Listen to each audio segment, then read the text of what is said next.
Надад маань зэсэг түвшний жанжийн штабын орлогч дарга хошууч генерал Баатар, за мөн шүүхийн шийдвэр гүйцэтгэх ерөнхий газар шүүх шинжилгээний байгууллагын дарга бригадын генерал асан Бат Жаргал, за мөн онцгой байдлын ерөнхий газрын камшиг судлалын үндэсний хүрээлэнгийн төвийн дарга бригадын генерал Намсрай нар ирсэн. Та гуравтаа өглөөний мэнд хүргэе. Өглөөний мэнд хүргэе. За мөн Монгол генералуудын өдрийн мэнд хүргэе. Маргааш болох гэж байгаа өдөр юм байна шүү дээ, тийм ээ? Маш их баярлалаа. Тэгээ бас өнөө өглөө нэвтрүүлгийг үзэж байгаа эрхэм үнж одоо телевиз үзэгчдээс өглөөний мэндийг хүргэе. За энэ өдрийн тухай бүгдээрээ яриагаа эхлэе гэж бодож байна. Ер нь хизээнээс эхлээд одоо генерал цол олгож эхэлжсэн ийм түүхэн үйл явдал Монгол улсад маань тохиосон байт юм бэ? 1944 оны 4 сарын 28-ны хэд бүгд Монгол ард улсын сайдны зөвлөлийн тогтоолоор их орныхаа тусгай тогтнол Батлан хамгаалах үйлс гарамгаа гавь байгуулсан зэргийн дээд цолтнуудад генерал цол олгоё гэсэн одоо тогтоол гарч одоо 11 хүнд генерал цолыг олгож ирсэн байгаа.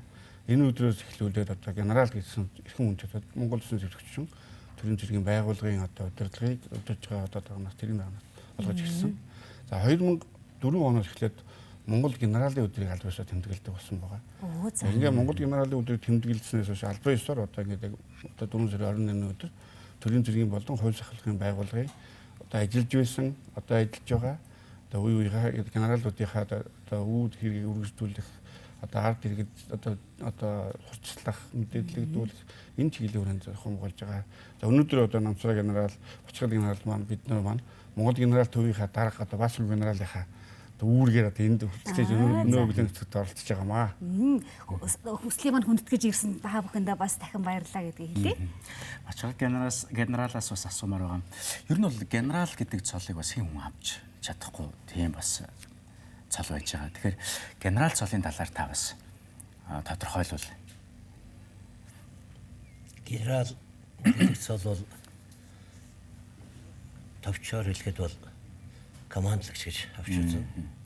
Анх Францад 200 гаруй жилийн өмнө генерал цол үүсч бий болж байсан. Бүр 1600 оноос ч гэсэн эхэлж байсан юм түүх байдаг. Тэгээд цэргийн одоо цолны эрхэм дээд цолно гэж авч үздэг цол байгаа. Өнөөдөр Монгол улсад одоо манай генерал төвд гэхэд генерал бүхий 12 байгууллагыг төлөөлж бид 3 энд сууж байна. Тэгэхээр яг хуу энэ 12 байгууллага дотор бол генерал цолтонгууд одоо байгаа гэж ингэж ойлгож үзэж болно.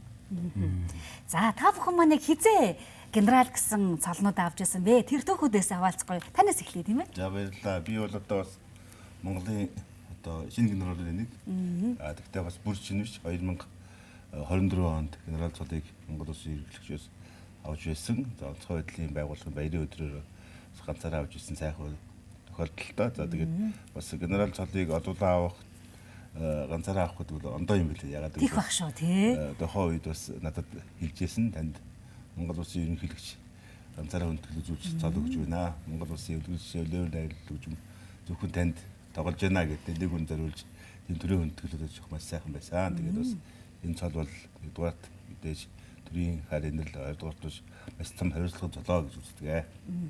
За та түүхээс би 21 оны 3 сарын 18-нд Монгол улсын ерөнхийлөгчийн 39 дугаар зарилгаар бригадын генерал хүртсэн. Сая одоо 2026 оны 3 сарын 18-ны 50 дугаар зарилгаар одоо хошууч генерал гэсэн хүмүүстээ цалин хүртсэн байгаа.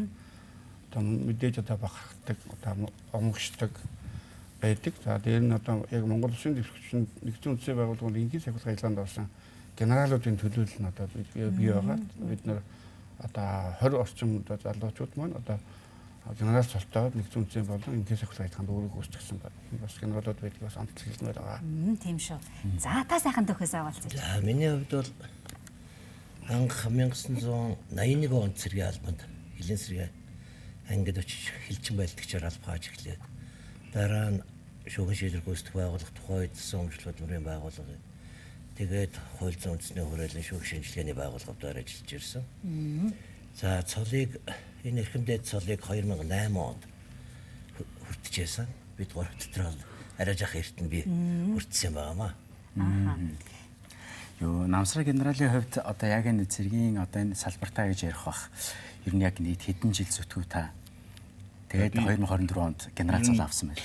яг цэргийн албаа бол би 1986 онд эхэлсэн. Сүлжүүчний одоо алдартай анги, шүхрийн анги гэж нэр ангид цэргийн алба хаасан, хааж эхэлсэн. За бас энэ дээр нэг сони юм хад бол тэр ангид албааж хад Баатар генералын наав бас миний дарга байлаа. Оо ямар гоё юм бэ те. Баатар генералын хүүхэд байхад нь бас манай ангийн хажуун тэр гүйж өгөх мэдэх тийм бүгд тэгээд Та тэрийг нь мэддэг үү? Мэддэг байхаар тэгээд Баатар генерал наав маань миний дарга байсан. Тэгээд бас нэг ангийн өгшилтэй юм генералууд байгаамаа. За ерөн зүгээр одоо яг өнөөдрийг хүртэл тасардлаггүй 40 жил энэ цэргийн албыг хааж явна. Тангар хөргөөл 40 жил тасардлаггүй явж байна. Тэгээд энэ дотор бол зүгээр одоо генерал болох бол их олон замыг туулдаг тийм. Ямар ч байсан хорондоо цолыг бол 19 жил зүүсэн. Одоо тийм ээ. Яг генералын доотлын цол тийм ээ. Тэр цолыг 19 жил зүүжиж энэ цол төрсөн. 19 жилийн хугацаанд хурандаа цолтой явж. Генерал хорондоо цолд явж байгаа. Генерал авсан байна тий. За та төвлөдөд хүүхэд байсан сайхан дурсамж ярьж. Та хоёр маань их гоё хүүхдтэй юм биш үү те? одоо тэр үед чинь бол одоо манай аав зүүн баян тэгнэ энэ дүүгээр ингээ Австралийн ширхэлдэг байсан. Бид нэр аав дээр бас ангиар нош тоглоно, наагур цагаар явна. Тэр үед бас намсраа ахыг одоо генералыг бас намайг бас халамжын хүмүүстэй томилдог байсан. Би намсраа ахыг генералыг хэлдэг. Намсраа генералыг би залуухын мэднийхээр энэ хүмүүс гайхаад би бол энэ хүнээс чинь залуу хүүхдтэй. Би энэ хүмүүс залуу одоо залуухан зэрэг байх нь би мэднэ. Тэгээд одоо өнөөдөр генерал боллоо гэж хэлдэг. Тэргийн одоо даргын хүүхэд байсан. Аавын мэддэг уламжлалаар өнөөдөр хүртэл явж байгаад бас багч байгаа. Одоо 1944 оны 4 сарын 28-наас яг энэ одоо орчин үеийн генерал гэдэг одоо цолыг олгож эхэлсэн байна. Тэгэхээр генерал цолын одоо ер нь ач холбогдол нь юу байна? Дээрэс нь одоо энэ өдрийг ер нь хэрхэн тэмдэглэж өнгөрүүлдэг юм болоо? Онцгой манай. За ер нь бол одоо сүүлийн жилүүдэд нэг ялангуяа 2000 оны эхээс 4 оноос эхлүүлээд бол энэ генерал өдрийг бас нэлээд өндөр түвшинд тэмдэглэж ирсэн. Энэ дээр бол генерал бүхий байгууллагууд бол жил болгон тийм ээ энэ баярыг хариуцж тэмдэглэдэг. За энэ жилийн үед онцгой байдлын байгууллагууд хариуцж тэмдэглэж байгаа. Жилийн хугацаанд бас генералуудынхаа алдар гавьяаг алдаршуулах тийм ээ генералуудад төрүүлсэн янз бүрийн соёл урлагийн арга хэмжээ зохион байгуулах арга хэмжээ зохион байгуулдаг. Манай байгууллага ер нь бол 2007 2016 он гээд 2026 он гээд 3 дахь удаага зохион байгуулж байгаа туршлагатай байгууллага. Тийм учраас энэ жилийн үед одоо манай байгууллага бол энэ өдрийг бол өгтөж бол нэлээд олон арга хэмжээ зохион байгуулж бас нэлээд хамжилттайгаар энэ өдрийг өгтөж байна. За та гурав маань гурлаа өөр салбарын генералууд байгаа. Тэгээд гоё яг өөрсдийнхөө салбаруудын онцлогуудыг бас манай үзэгчид танилцуулаач гэж хүсэж байна. Мэдээж салбартаа олон жил ажилласан юм эрхэм хүндтэй хүмүүс байгаа шүү дээ, тийм ээ. За танаас эхлэе. Өнөөдөр Монгол улсад байгаа генералуудаас хамгийн өндөр настай содмын генерал байгаа юм. 93 настай. Ер нь нийт генералуудаас содмын генерал Лувсангом генерал байгаа. Лувсангом сайд 103 настай. Өнөөдөр Москвад амьдарч байгаа. Цэдиш генерал Монгол улсын дархан хилийг тодтогч өгсөн алдарт генерал 104 нассан байдгийг. Тэгээд содмын генерал бол манай байгууллагын хамгийн анхны генерал. Оо за. Манай байгууллагын 60 жилийн ойгоор хүртчихсэн энэ цолыг. Тэгээд өнөөдөр хүртэл сайхан эрүүл инг сайхан оршиж байгаад бид нар бас бахархаж байдаг. Манай байгууллагаас нийтдээ бас 10 гаруй генерал төрж байна. Төрчөөд байж байна. Ерөнхийдөө бол салбарын хувьд бол хууль сахиулах салбартаа хамаарч орно. Одоо энэ чиглэлд бол хилийнхэн, цагдаагийнхэн, манайх гэсэн байгууллагууд бол орж хамрагдаж явдаг. Тэгээд байгууллагын хувьд бол амаргүй байгууллагууд дандаа өнөөдөр дандаа ард иргэдийн дунд хуулийг хэрхэн хэрэгжүүлэх вэ? Ард иргэдийн амгалан тайван байдал, улс орны язгуур эрхшүүлэх, одоо үндэсний аюулгүй байдал зэргийн албуудыг бол бүхэлд нь хариуцж явдаг болохоор бас тийм амаргүй албадууд байдаг. За та. За би бол ер нь бол яг үндсэн мөрөл бол цэргийн хүн дотор би бол агаар цантыг хамаантай явцаар одоо зүйл бод усад ганцхан байдаг агаар цантын цэргийн сургуулийг төгссөн. Энэ сургууль маань бас олон зүйлийг заадаг учраас тэр маань бас онцгой байдлын байгууллагад ажиллах бас мөрийг тавьж өгсөн гэж би ойлгож байгаа. Ягаад гэвэл тэр сургуульд шүхрээр буух, усан чумбах, инженер, хими хамгаалалт, ардлын бэлтгэл бэлэн байдал гэж зөндөө юм заадаг учраас тэр маань одоо онцгой байдлын байгууллагад ажиллах тэр бүх бол зорилгын төгсөн байна гэж ойлгодог. Онцгой байдлын байгууллагад зөвшөөрснөөс ирээд нийтдээ 33 дахь жилдээ ажиллаж байна. Энэ хугацаанд бол одоо Монгол улсад тохиолдсон бүхий л томоохон гамшиг энэ голомтонд хичээлэн ажиллалаа, заримд нь одоо удирдлагаар хангаж ажиллалаа. Өнөөдрийг хүртэл одоо хангалттай хүнж байгаа юм да. За Баатарын миний хувьд бол бид гурав бас түрүү хэлсэн Монгол генерал төвийнхаа төдөөлж ирсэн. Тэгээд яг салбар салбараа хариуцсан. За бид төвчнийхээ жанжин штабын генералуудыг хариуцдаг. За төвччин Батлан салбарын хувьд бол Монгол одоо өнөөдөр 44 оноос хойш 83 одоо 82 жилийн хугацаанд бол нийтдээ бол 240-од генерал төсний бараг 70-80% нь одоо зэвсэгччин Батлан салбарт ажилладаг генералууд байгаа. За би өөрөө бол ерөнхий зэргийн команд штабын офицер мэрэгдэлтэй. За энэ одоо зэвсэгччин 33 жил ажиллаж байгаа юм хүн байгаа. За бидний хувьд бол одоо генералуудын хувьд бол Монгол Улсын Баатар 6 Баатартай, хөдөлмөрийн Баатар одоо 3 Баатартай, нэг сансарын нисгчтэй, нэг эмэгтэй генералтай. За тэгээд дайнд оролцож байсан 34 генералтай. За нэгдсэн үндэсний байгууллагын бол энхийн сахилга ажиллагаанд одоо 2003 оноос оролцсон бид 20 гаруй генералтай. За дээр нэмээд эрдмийн дэргэд солттой генералууд бол 34% нийтлэг юм одоо байгаа. Манай генералуудын хувьд бол ер нь их эрдэмлэг, оюунлаг, дайчин чанартай тийм хүмүүс байдаг юм аа гэдэг бас хэлээд байна. Яасан сайхан бахархам юм бэ тийм ээ? Тэглэв яах вэ? Тэгээ бас их сүрдмэр. Тийм байна. Ерөнхийдөө яг бидний бас ярилцлагын цаг ингээд дуусах төгсч байна. Тэгээ та бүхнээсээ бас нэг зүйлийг хүсмээр байна.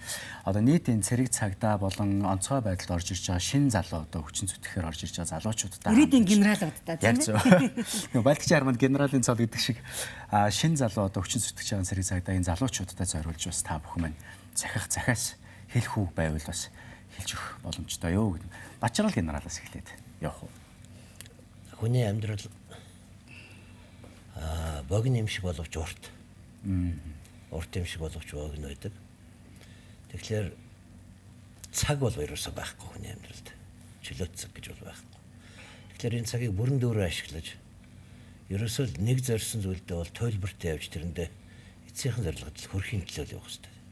Тэгж байж тэр өөрийнхөө хүссэн зорилготой хүрч амьдрнаа гэж ингэж ойлгох хэрэгтэй. Зорилго зөв байх хэрэгтэй. За намсраа генералын хувьд За тэргийн хүн бол ер нь бол бид нар бол бас тодорхой хэмжээнд зарим эрхийн хязгаарлуулдаг. Тийм учраас бас бидний бас хэрвээ аргил ойлгохгүй хэцүү тийм ээ. Тийм учраас бас юуны өмнөөс цэргийн аль багтаас илүү бас цэргийнхаа аргилынхын тус сандмаар танд маань бас цэргийнхаа одоо энэ тийм ээ бэрхшээлийг ойлгож үргэлж дэмжиж байгаараа. Аргилын дэмжлэг бол цэргийн хамгийн чухал байдаг. Тийм учраас Батар талдаа бол цэргийн хүн генерал зүртэл болж чадна гэж хэлмээр байна. Тийм шүү. За тас. Миний хувьд бол одоо цэргийн амьдралыг сонгосон төрийн албан, төрийн хүмүүс, төрийн харан болно гэсэн орсон зорьсон залуучуудаа бол төлбөртэй үнэж одоо сэтгэлээрээ их орондоо зүтгэл хэдэн нэгэн цагт таны хүссэн одоо мөрөөдсөн бүх юм чинь биелнэ л гэж хэлмээр. За та бүхэн маань сайхан мэдчлээ дэвшүүлээд хэдүүлээ яриагаа дуусгая да. Үеийн генералууд маань бас биднийг үзээ сууж байвал тийм ээ. Тэгэхээр бид нар бол сая орж ирэхээс өмнө Бачрал генералд ирсэн. За. За одоо намсраа генерал та өнөөдөр бүх юм хариуцж байгаа. Та эдгээрээ цагийн хугацаа баг байх гэдэг. Тий одоо энэ 82 жилийн хугацаанд Монголын төрд ердөө 200 гаруй генерал төрсөн байна. Түүний одоо 130 гаруй нь өнөөдөр амьд зэрэг байна. За нэг 60 хүн бол яг төрийн албанд генерал цолтойгоо алба хасж байна. Тэгээд нийт генералынхаа аргирийнханд за энэ сайхан өдрийн мэндийг хүргэж та бүхэндээ эрүүлэх ажиргал хамгийн сайхан бүхний хүсээрөөё. Та бүхэндээ баярлалаа. За баярлалаа. Та гуравтаа мөн маргааш болох Монгол генералын өдрийн мэндийг хүргэе. Нийт үзэж байгаа генералуудаа бас Монгол генералын өдрийн мэндийг хүргэж байна. Бид хүндтэй зочдтой та бүхнийг уулзсан. Студид маань Зэвсэгт хүчний жанжин штабын орлогч дарга хошууч генерал Баатар, за мөн шүүхийн шийдвэр гүйцэтгэх ерөнхий газар шүүх шинжилгээний байгууллагын дарга бригадийн генерал асан Бачаргал. Даргасан. Ахаа тий. За тэгээд мөн онцгой байдлын ерөнхий газрын гамшиг судлалын үндэсний хүрээлэнгийн төвийн дарга бригадийн генерал Намсрын нар өнөөглөө үзэгч та бүхэндээ уулзлаа. та бүхэн бас баяраа сайхан өнгөрүүлээрэй гэж хүсмээр байна. Маш баярлалаа. Телевизийн хамт олон ч гэсэн амжилт хүсье. Баярлалаа.